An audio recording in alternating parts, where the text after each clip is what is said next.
Selamat malam Jemaat GKI Harapan Indah dimanapun Bapak Ibu sekalian berada. Pada malam hari ini saya akan membacakan firman Tuhan yang terambil dari Yosua pasal yang pertama, ayat yang pertama sampai dengan yang ke-11. Sesudah Musa hamba Tuhan itu mati, berfirmanlah Tuhan kepada Yosua bin Nun, abdi Musa itu demikian: Hambaku Musa telah mati, sebab itu bersiaplah sekarang, seberangilah sungai Yordan ini, engkau dan seluruh bangsa ini menuju negeri yang akan kuberikan kepada mereka, kepada orang Israel itu.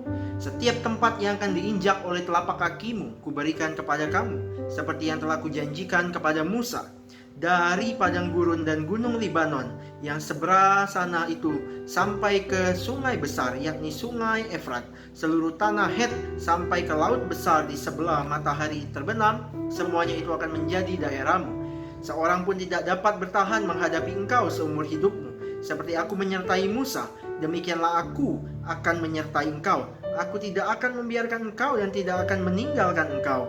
Kuatkanlah dan teguhkanlah hatimu, sebab engkaulah yang akan memimpin bangsa ini memiliki negeri yang kujanjikan dengan bersumpah kepada nenek moyang mereka untuk diberikan kepada mereka.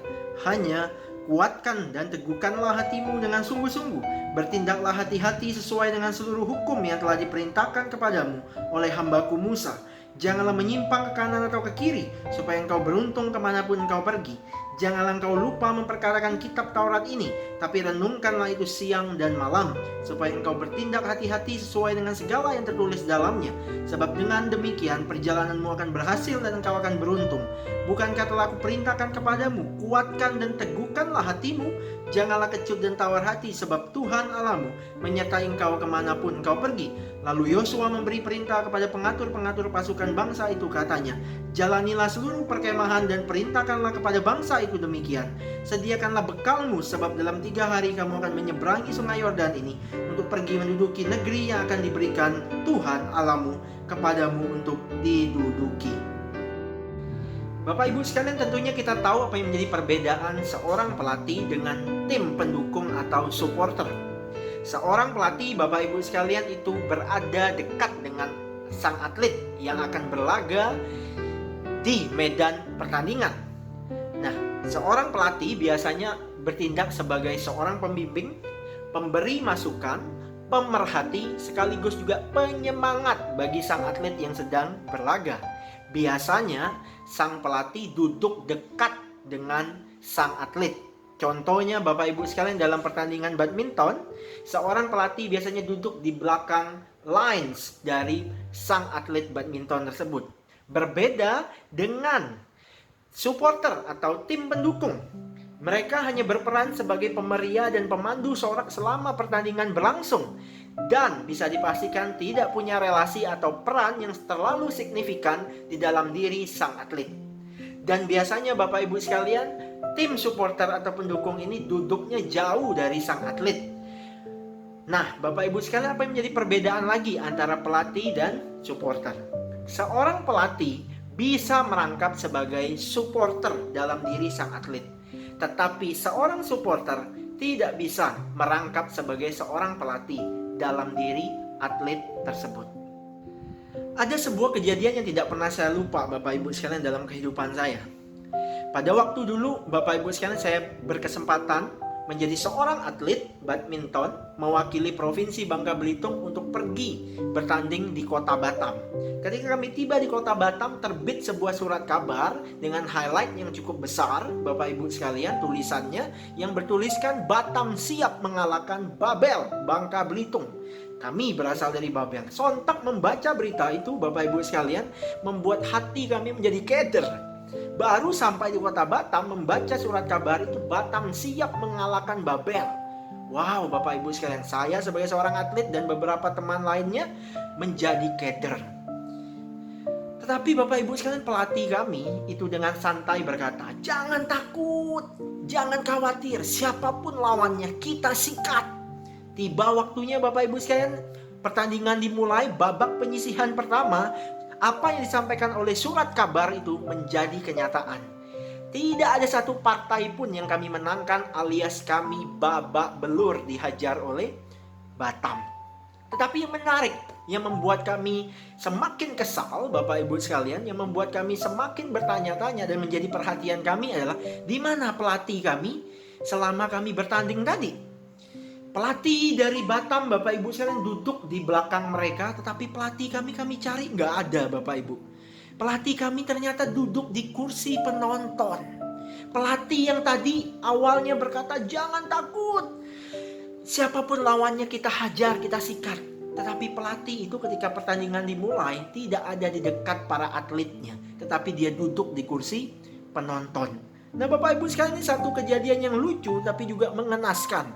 Karena apa Bapak Ibu sekalian, sebagai seorang pelatih seharusnya dia duduk mendampingi dekat dengan para atlet, memberikan semangat, memberikan support bagi para atlet mereka yang sedang berlaga.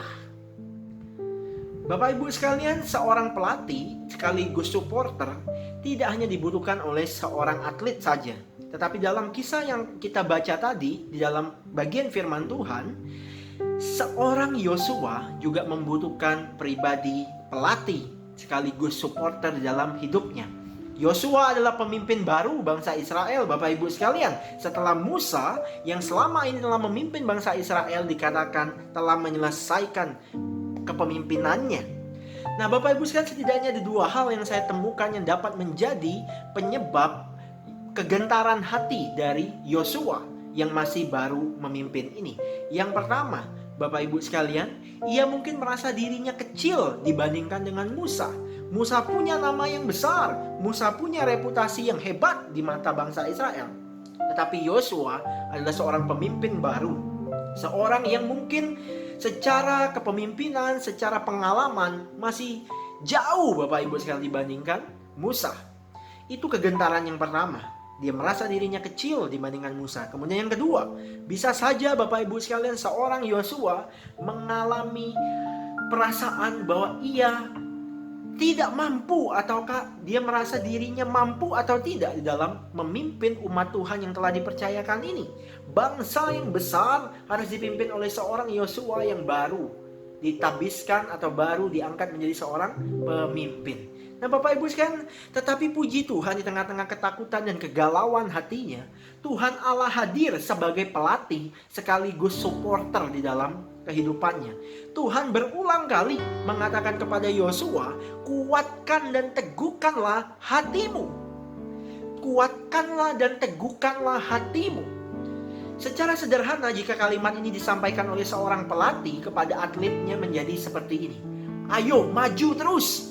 Semangat, jangan nyerah, kamu pasti bisa. Tetap percaya, kamu bisa memenangkan pertandingan ini. Bapak Ibu sekalian, Allah bukan pelatih seperti pelatih saya yang dulu yang duduknya jauh dari para atletnya. Allah juga bukan supporter yang duduknya jauh di tribun penonton dan hanya berteriak, ayo semangat, semangat. Tidak, tetapi Allah adalah pelatih sekaligus supporter yang dekat dengan para atletnya, termasuk Yosua pada waktu itu. Tuhan berkata kepada Yosua dalam ayat yang kelima, seorang pun tidak akan dapat bertahan menghadapi engkau seumur hidupmu. Seperti aku menyertai Musa, demikianlah aku akan menyertai engkau. Aku tidak akan membiarkan engkau dan tidak akan meninggalkan engkau. Dan Bapak Ibu sekalian, Tuhan genapi itu.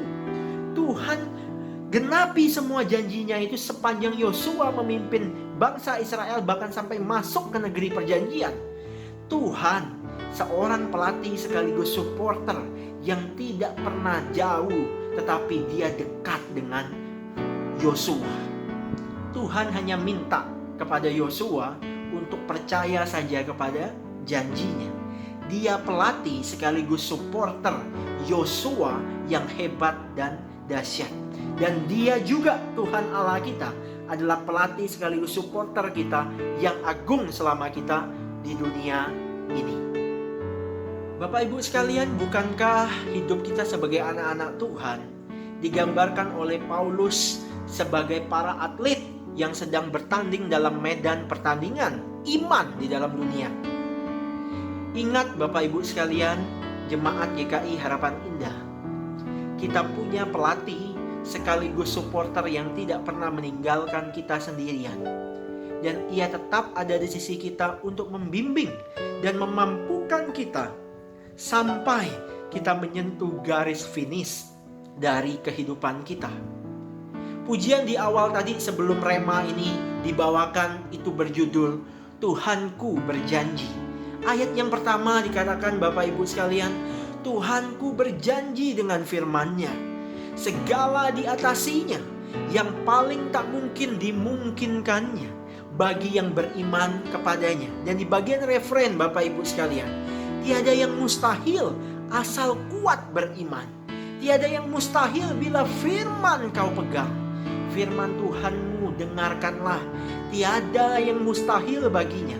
Percayalah kepadanya. Peganglah firman-Nya.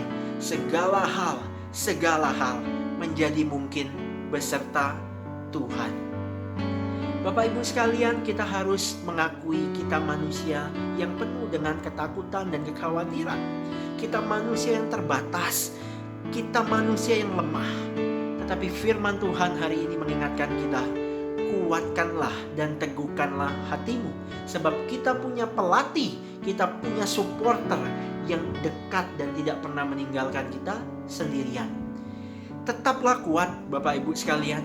Tetaplah teguh di dalam iman pengharapan kita. Sebagaimana Yosua 1 ayat 9 katakan, bukankah telah kuperintahkan kepadamu, kuatkan dan teguhkanlah hatimu?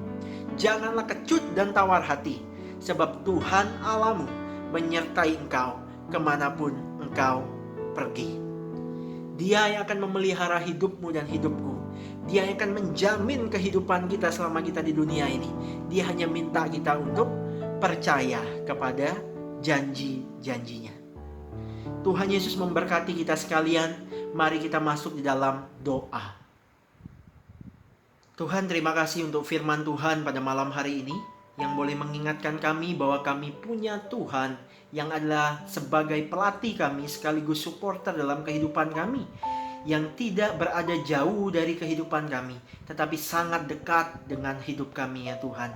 Tuhan, ketika kami sedang tersesat, kiranya Tuhan sendiri yang boleh terus membawa kami sehingga kami kembali kepada jalan yang benar. Ketika kami sudah mulai kehilangan pengharapan, kiranya dukungan, kiranya pertolongan Tuhan juga yang boleh membangkitkan kami, yang boleh membawa kami kembali melihat bahwa masih ada harapan di dalam iman kami kepada Engkau. Tuhan, kami terus berdoa menyerahkan untuk penyelesaian dari pandemi, dari COVID-19 ini.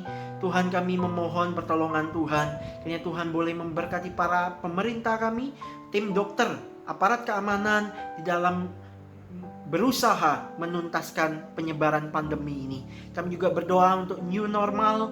Beberapa perusahaan sudah mulai kembali aktif. Beberapa tempat perbelanjaan juga sudah mulai aktif. Tuhan juga yang boleh menolong seluruh rakyat Indonesia, sehingga kami semua boleh terhindar dari penyebaran pandemi COVID-19 ini ya Tuhan. Kami berdoa ya Tuhan, menyerahkan keluarga kami masing-masing, dimanapun keluarga kami berada.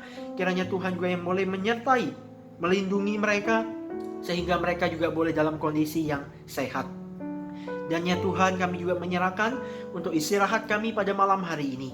Biarlah malam yang gelap ini ya Tuhan, kami boleh lalui bersama dengan anugerah dan pertolongan Tuhan. Sehingga esok hari pada pagi yang cerah, kami boleh bangun dalam keadaan sehat dan boleh kembali melakukan aktivitas kami dengan baik.